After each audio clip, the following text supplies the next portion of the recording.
Friends, आज हम लोग डिस्कस करेंगे site selection for thermal power plant. Okay, तो ये हम लोगों ने लास्ट टाइम डिस्कस किया था main component of thermal power plant and their function. Okay, तो आज का जो हमारा टॉपिक है वो है site selection for the thermal power plant.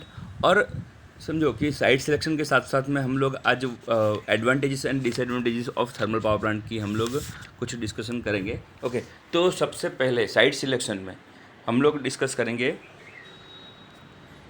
Availability of coal. Okay, तो कोल की अवेलेबिलिटी साइट जो थर्मल पावर प्लांट में है बहुत ही इंपॉर्टेंट है। तो उसका क्या रोल है, ठीक है।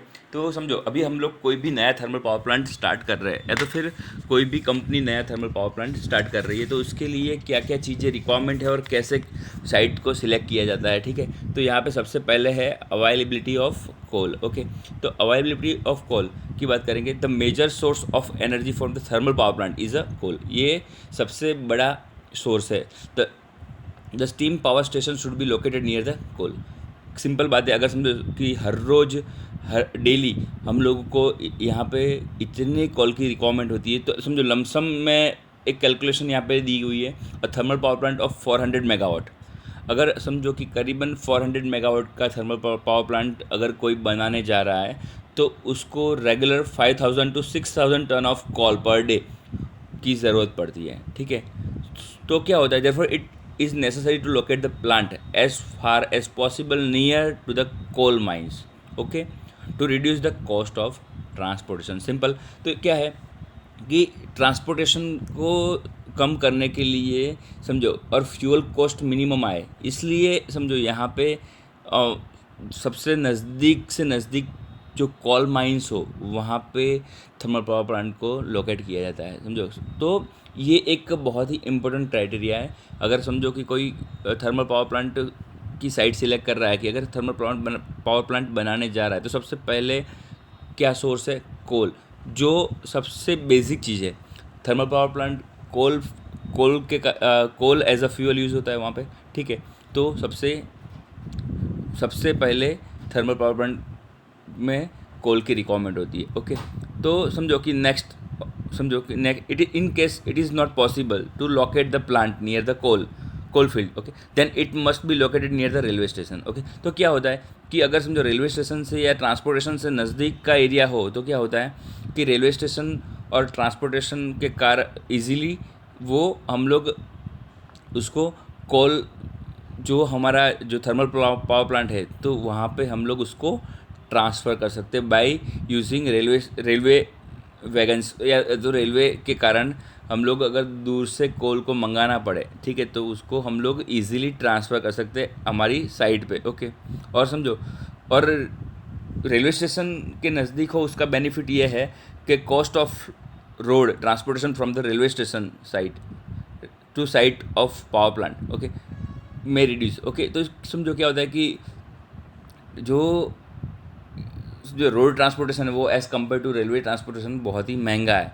Okay, if this is not possible then at least arrangement should be made for railway sliding to the power plant so that railway wagons can be shunt from railway station to the site of power plant. Okay, यानी समझो कि यहाँ पे पूरी जो बात करी गई है, जो भी चीज़ मैं बोल रहा हूँ वो है मेन कि ट्रांसपोर्टेशन कॉस्ट को कम करने के लिए यहाँ पे क्या करना पड़ता है, कोल की अवेलेबिलिटी इजी हो, नज़दीक हो, तो उसमें क्या होगा कि रोड ट्रांसपोर्टेशन ना लगे और समझो कोल को समझो कि हर रोज़ समझो 5000 to 6000 टन्स ऑफ कोल, अगर समझो मिनिमम 400 मेगावाट का भी प्लांट हो, ठीक है, तो वो रिक्वायरमेंट समझो कि वो पूरी कर पाए इजीली। ओके, ये है सबसे पहले अवेलेबिलिटी ऑफ कोल। अभी हम लोग सेकंड बात करेंगे, वो है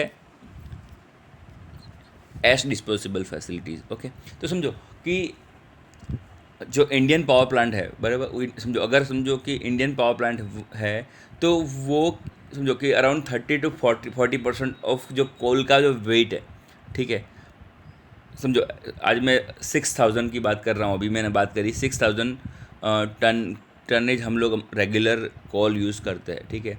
तो the ash to be handle is a large as around 1500 to 1500 to 2000 ton per day. Okay, ऐसे समझो कि अराउंड 30 to 40% जितनी यहाँ पे एश डिस्पोजेबल होती है। ठीक है, तो एश डिस्पोजेबल फैसिलिटी भी बहुत ही इंपॉर्टेंट क्राइटेरिया है। ओके, तो क्योंकि एश डिस्पोजेबल अगर समझो प्रॉपर फैसिलिटी ना हो बराबर, तो एश इकट्ठी होती जाएगी प्लांट में। ओके, तो ash can be easily dispose of to river, sea और lake economically if such facility are available at plant site. Okay, तो समझो कि large quantity of ash come out of the coal based on thermal power plant.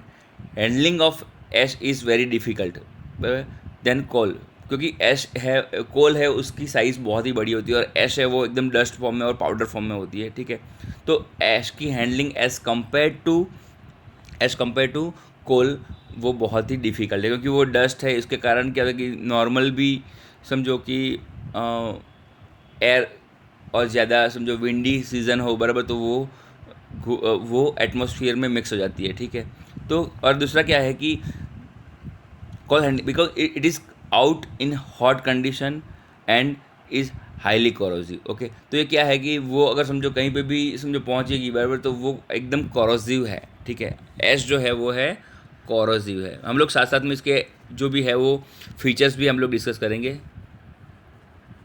Corrosive है, ठीक है, तो corrosive है तो वो क्या हो गया कि जो पावर प्लांट के जो बहुत सारे कंपोनेंट्स है जो मेटल के बने हुए हैं बराबर, तो वो क्या करेगी, कोरोजन प्रोड्यूस करेगी। ठीक है, और it will effect human health. Okay, when release into atmosphere, अगर वो एटमॉस्फेयर में जाएगी बराबर, तो क्या होगा कि वो हमारे समझो कि जो हम लोग ब्रीदिंग करते हैं बराबर, जो वो हमारी जो ब्रीदिंग प्रोसेस है उसमें उसके कारण वो हमारे फेफड़ों में जाती है। ठीक है, तो देन आफ्टर क्या होता है कि वो इन फ्यूचर समझो कि ह्यूमन हेल्थ को वो इफ़ेक्ट करने वाली है। Okay, therefore the must be sufficient space to dispose large quantity of ash. Okay, तो समझो कि समझो अराउंड हम लोग अभी यहाँ पे 400 मेगावाट का प्लांट की बात कर रहे थे। ओके, तो अराउंड 400 मेगावाट का प्लांट है बराबर, तो अराउंड समझो कि 9 हेक्टर्स 8.5 to 9 हेक्टर्स जितने जो hectares area okay per year वो डंप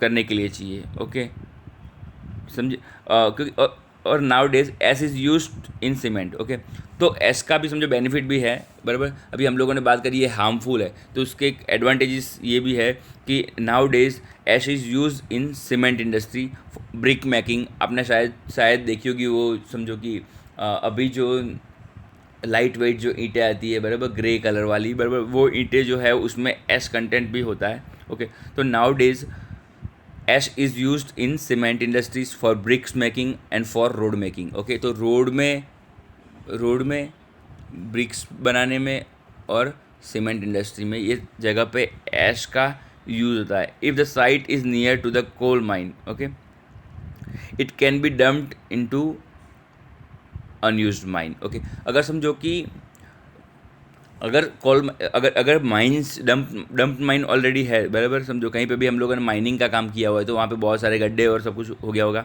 ओके, तो अगर समझो कि वो नज़दीक में है तो इट कैन बी डम्प्ड इन, समझो कहाँ पे, कि जहाँ पे अनयूज्ड माइन जो है बराबर हम लोग उसमें डंप कर सकते हो, उसको फिल कर सकते हो। In case the site is located near the river, sea, lake, it can be dispose into it. Okay, तो अभी जस्ट बात करी कि वो समझो सी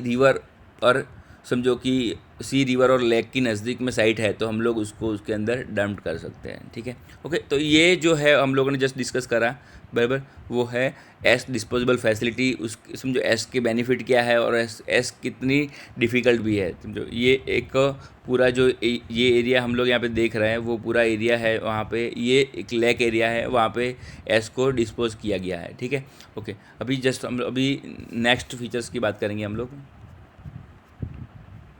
लोगों ने जस्ट बात करी अवेलेबिलिटी ऑफ कॉल। अभी ऐसे ही बहुत ही इंपॉर्टेंट चीज़ है वो है अवेलेबिलिटी ऑफ वाटर। ओके, कि वाटर सोर्स कितना इंपॉर्टेंट है बराबर साइट सिलेक्शन के लिए। ओके, तो large quantity of water is required. Okay, large quantity of water is required for steam power plant. अब बॉयलर उसकी बात करें। Okay, boiler, condenser, disposal of ash and drinking water for the staff. Okay, यानी ये सब जगह पे बहुत सारी क्वांटिटी में समझो वाटर की रिक्वायरमेंट होती है। ओके, तो सब जगह पे वाटर की स्टाफ के ड्रिंकिंग के लिए भी इतना ही वाटर चाहिए, क्योंकि यहाँ पे अगर कोई भी पावर प्लांट है तो उसमें स्टाफ भी इतना बड़ा होता है। Okay, so the plant should be located near the river side और लेक। ओके, क्योंकि इतनी समझो कि कॉल को भी हम लोग समझो कि अगर रेलवे से या तो ट्रांसपोर्ट से लेके आते हैं, ठीक है, और ऐसे ही अगर समझो कि वाटर को, पानी को भी हम लोगों को ट्रांसपोर्ट करना पड़े, तो जो पर यूनिट जो कॉस्ट है बिजली की, हम लोग जो बिजली प्रोड्यूस कर रहे हैं पावर प्लांट में, बराबर, तो पर यूनिट कॉस्ट बढ़ जाएगी, ठीक है। और water available should be of good quality, otherwise it will required water treatment plant. समझो कि अगर समझो अच्छी क्वालिटी का वाटर भी नहीं मिला तो उसके लिए हम लोगों को वाटर ट्रीटमेंट प्लांट की ज़रूरत पड़ेगी, ठीक है। तो it is necessary to locate the thermal plant near the place where required quality of water is available throughout the year, okay, near river sea, सब जगह पे समझो। अगर तो ये बहुत ही इंपॉर्टेंट क्राइटेरिया है, समझो ये क्लियर है कि अगर हम समझो कि हम लोग जितनी नज़दीक में सी और या तो लेक के नज़दीक में है, बराबर, तो वाटर को ट्रांसपोर्ट करने में बहुत ही डिफ़िकल्टी नहीं रहेगी, ठीक है। ओके, अभी नेक्स्ट जो है टॉपिक वो है ट्रांसपोर्टेशन फैसिलिटी की बात करें, ठीक है। Transportation facility from the steam power plant provide better transportation facility for the transportation of man, machine, okay, etcetera. It is always necessary to have a railway line available, okay, near the plant for bringing heavy machinery. Okay, तो समझो अगर कोई भी heavy machinery और सब कुछ चीज़ें बाहर से लाने के लिए, बराबर, ज़रूरी है कि ट्रांसपोर्टेशन फैसिलिटी प्रॉपर हो, क्योंकि हम लोगों को कॉल या तो कुछ मशीनरीज, बराबर, समझो कि हैवी कोई मशीनरीज उसको इंस्टॉल करने के लिए ज़रूरत पड़ती है, बराबर, तो वो समझो कि ऐसा ना हो कि हम लोग वहाँ पे पहुँचा ही ना पाए, ठीक है। ओके, नेक्स्ट बात करेंगे nature of land. Okay, nature of land ये बहुत ही समझो कि एक इम्पॉर्टेंट चीज़ है। नेचर ऑफ लैंड की बात करेंगे। Okay, land to be selected as a site should have a good breathing good bearing capacity, land to be selected as a site should have good bearing capacity to withstand dead load of the plant and force transfer to the foundation due to the machines operation. Okay, समझो कि यहाँ पे power plant है तो समझो कि बहुत सारे मशीन्स, बॉयलर्स और उसके रिलेटेड जो भी बहुत सारी चीज़ें हैं, समझो कि भाई कोल ट्रांसपोर्टेशन के लिए हमारे पास कन्वेयर बेल्ट्स है, बहुत सारी मशीन्स उसके ऊपर समझो कि भी हम लोगों ने विथस्टैंड करी हुई, उसके ऊपर हम लोगों ने रखी हुई है, ठीक है। तो क्या होता है समझो कि ये मशीन के वाइब्रेशन के कारण ऐसा ना हो, और ये समझो कि प्लांट्स जो है बहुत ही हाइट पे होते हैं, हाइट मेंटेन करनी पड़ती है, ठीक है। तो समझो कि ऐसा ना हो कि ऊपर वेट आए और जो ज़मीन है नीचे से सरक जाए, ठीक है, और ज़मीन नीचे से समझो कि उसके लिए थोड़ी हार्ड फाउंडेशन हार्ड जो लैंड है उसकी ज़रूरत होती है, ठीक है। और समझो कि रॉक वाली जो ज़मीन है, बराबर, जो पत्थर वाली ज़मीन है, वो पावर प्लांट के लिए बहुत ही बेस्ट है, क्योंकि उसमें प्रॉपर फाउंडेशन करने के लिए अच्छा रहता है, ठीक है।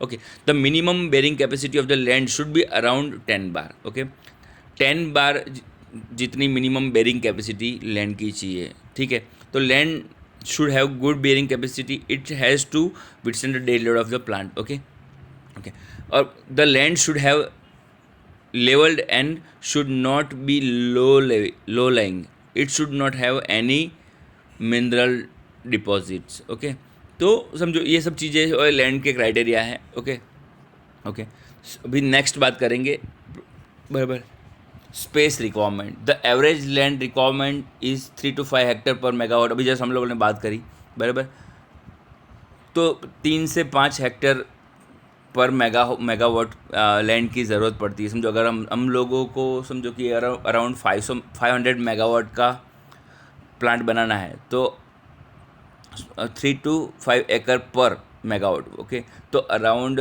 समझो हम लोग मिनिमम टू मिनिमम गिने, अगर 500 मेगावाट का प्लांट है हमारा, बराबर, तो minimum to minimum 1500 to 2000 acres की रिक्वायरमेंट रहती है। Okay, which includes coal storage, ash disposable, staff, colony, market facility, सब कुछ क्रिएट करने के लिए, ठीक है। यानी समझो कि ये सब चीज़ें कम से कम इतनी स्पेस होनी चाहिए। फिर ऐसा ना हो कि अगर समझो हमको हमारा प्लांट अगर हम लोगों ने अराउंड समझो कि 500 मेगावाट का प्लांट बना दिया, ठीक है, और लैंड कम हो, तो उसमें समझो कि लेबर को रहने के लिए प्रॉब्लम हो जाए, बराबर, कोल को समझो ऐश को डिस्पोज करने के लिए प्रॉब्लम हो जाए, तो फिर हम लोगों को दूसरी लैंड परचेस करनी पड़े तो वो बहुत ही डिफिकल्ट रहेगा, ठीक है। तो ये सब चीज़ें हैं, ओके। अभी जस्ट हम लोगों ने बात करी availability of labour, okay availability of labour. तो समझो chief labour should be available at the purpose side, okay, जहाँ पे हमारी साइट है वहाँ पे हमको सस्ते लेबर भी मिलने चाहिए, as enough labour is required during construction of plant, okay. तो skill and unskill labour are required during erection of plant. Labor should be available within the reasonable distance of the site and at cheap rates, okay। तो ये सब चीज़ें है कि सस्ते labours मिलने से क्या होगा कि पर यूनिट हमारा कॉस्ट कम हो जाएगा, ठीक है, ओके। अभी बात करेंगे वो है पब्लिक जो प्रॉब्लम्स हैं, बराबर, पॉल्यूशन एंड पब्लिक प्रॉब्लम्स की बात करेंगे। The thermal power plant should B located away from towns to avoid nuisance from the smoke, fly ash and heat discharge from the plant, okay। तो समझो कि thermal power plant है वो city से थोड़ा दूर होना चाहिए, क्योंकि थर्मल पावर प्लांट में से बहुत सारे गैसेस निकलते हैं, ठीक है, जो it will effect to live human being, okay. So the plant should be located away from the polluted area, okay. तो समझो कि यहाँ पे अगर समझो कि ये सिटी में लोकेट किया हुआ है पावर प्लांट, बराबर, तो क्या होगा, सिटी में अगर पावर प्लांट लोकेट किया हुआ है तो उसके कारण क्या होगा कि जो धुआं है वो पावर प्लांट का जो, बराबर, जो चिमनी में से बाहर निकलता है धुआं, बराबर, वो धुआं ह्यूमन के ब्रीदिंग में आ जाएगा, बराबर, समझो कि उनके जो ह्यूमन की जो ब्रीदिंग में आ जाएगा, तो क्या होगा कि उनको इन फ्यूचर बहुत सारे प्रॉब्लम होते हैं, उसमें माइग्रेन है, फिर समझो हार्ट अटैक जैसे प्रॉब्लम भी होते हैं, बराबर, ओके।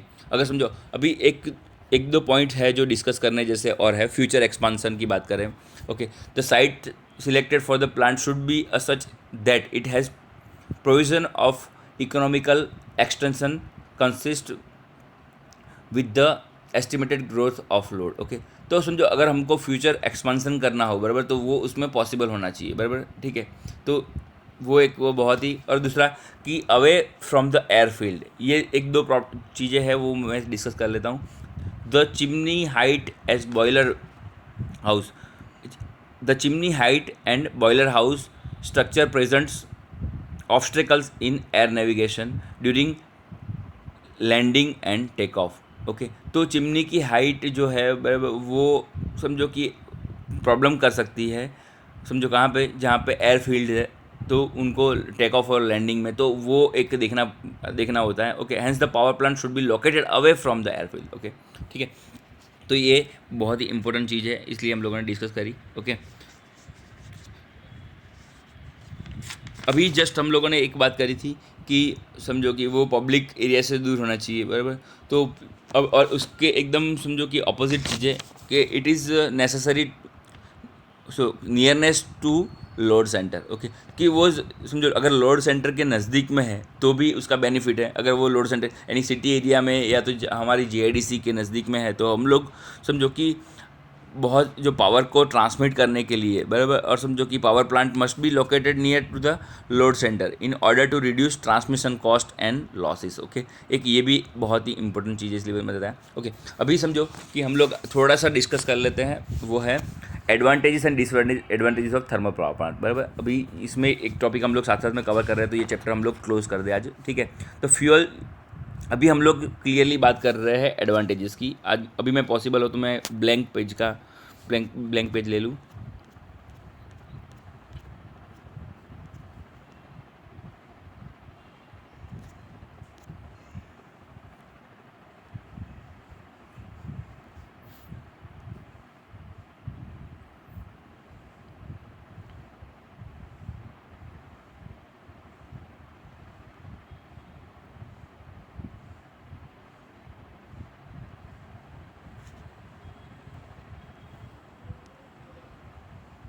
ओके, चलेगा, ओके। यहाँ पे ही बात कर रहे थे हम, ओके। तो समझो कि अभी हम लोग बात करेंगे एडवांटेजेस की और डिसएडवांटेजेस की, okay, advantages disadvantage. The fuel use is cheaper and available in large quantities. Okay, तो समझो जो फ्यूल यहाँ पे यूज़ हो रहा है वो एकदम चीप है, यानी सस्ता है, और समझो कि कॉल जो है बराबर वो लार्ज क्वांटिटी में अवेलेबल है। ओके ओके, तो यहाँ पे क्या है, रिस्पॉन्स बहुत ही रैपिड है। अगर लोड चेंज हो रहा है तो हम लोग उसको कम और ज़्यादा कर सकते हैं। Space requirement as compare to hydro power plant वो बहुत ही कम है, एक ये पॉइंट है। पर स्पेस ओके, और इसको हम लोग समझो कि the transmission losses are less as the plant is located near the load centre. अगर हम लोग समझो कि ट्रांसमिशन लॉसेस हमको कम करना हो तो उसको क्या करना पड़ेगा, near the power load centre के पास में हम लोग उसको रख सकते हैं। Okay, the plant can take up to 20 to 25% overload without any difficulty. Okay, तो समझो ये प्लांट ओवरलोड ले सकता है, समझो 20-25% बराबर। अगर समझो हम लोगों को 400 मेगावाट का प्लांट है तो हम लोग समझो कि थोड़ा ओवरलोड करके उसको 500 मेगावाट तक हम लोग प्रोड्यूस कर सकते हैं। ठीक है, ओके, तो cost of electric power generation and its initial cost is less compared with the other types of power plant of same capacity. तो ये कंपेयर टू चीप है, समझो। Okay, the time of installation is less compare to hydro electric power plant. समझो इसमें अगर समझो हम लोगों को इंस्टॉल करना हो, इंस्टॉलेशन ईजी है as compare to hydro power plant, क्योंकि हाइड्रो पावर प्लांट में बहुत सारे नेचर्स वाली चीज़ें कनेक्टेड है। समझो कि उसमें ऐसे एरिया चाहिए पहाड़ी वाला, और दूसरा कि बहुत ही हैवी जनरेटर्स की ज़रूरत पड़ती है। Okay okay, unskilled operators can operate the plant where skilled operators are required in nuclear plant. Okay, तो समझो कि यहाँ पे एक अनस्किल्ड ऑपरेटर है तो अगर तो भी वो ऑपरेट कर सकते हैं। ठीक है, पूरा प्लांट को। ओके, ये सब सारे एक बेसिक एडवांटेजेस थे। Cost of electric power generation less. Okay, हम लोगों ने जस्ट डिस्कस किया। ऐसे ही डिसएडवांटेज की बात करेंगे। ओके, अभी हम लोग बात करेंगे डिसएडवांटेजेस की। ओके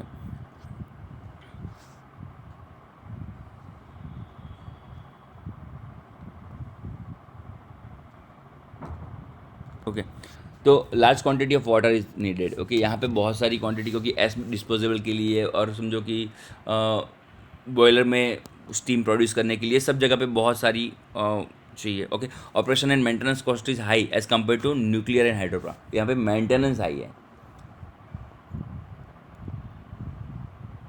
ओके, मेंटेनेंस हाई है। Okay, handling of coal and disposable of ash, अब जस्ट हम लोगों ने डिस्कस किया, वो एक थोड़ा सा एक जानने जैसा है, इसलिए मैं थोड़ा फटाफट इसको डिस्कस कर रहा हूँ। ओके, तो handling of coal and disposable of ash is difficult ash and it require a large space of coal storage. Okay, तो अभी जस्ट हम लोगों ने बात करी, efficiency falls rapidly below 75% of full load. Okay, अगर हम लोग उसको फुल लोड पे अगर समझो कि यूज़ कर रहे हैं तो एफिशिएंसी वो 75% से कम हो जाती है rapidly. Okay, pollution cause is, अभी जस्ट बात करी कि एस डिस्पोजेबल के कारण उसमें क्या होता है कि वर्क उसको उन जो वर्कर्स हैं उनको जो समझो कि उनकी फ्री ब्रीदिंग में प्रॉब्लम इन फ्यूचर आने लगती है और हेल्थ प्रॉब्लम क्रिएट होता है। Okay, starting up the plant and bringing into service takes more time. Okay, service timing उसका मोर है। Okay, then fuel transportation cost increase if it is located away from the coal mine. Okay, अगर समझो कि coal mine से दूर है तो वो फ्यूल ट्रांसपोर्टेशन कॉस्ट बढ़ जाती है। The number of equipment required are more compare to other power plant. उसमें क्या है कि यहाँ पे इकोनोमाइजर है, एयर प्रीहीटर है, बहुत सारे इक्विपमेंट्स की समझो कि कॉल ट्रांसफ़र करने के लिए बकेट एलिवेटर्स है, वो सब चीज़ों की बहुत ज़रूरत पड़ती है यहाँ पे। तो समझो नंबर ऑफ़ इक्विपमेंट बहुत ही इसमें है ज़्यादा। Okay, as compare to other types of plant. Okay, ये सब उसके डिसएडवांटेज थे। Okay, thank you friends. अभी नेक्स्ट ये चैप्टर यहाँ पे हम लोग कंप्लीट कर रहे हैं। ओके, नेक्स्ट लेक्चर में हम लोग नेक्स्ट चैप्टर नंबर 2 की बात करेंगे, वो है हमारा okay high pressure boiler. Okay, thank you friends.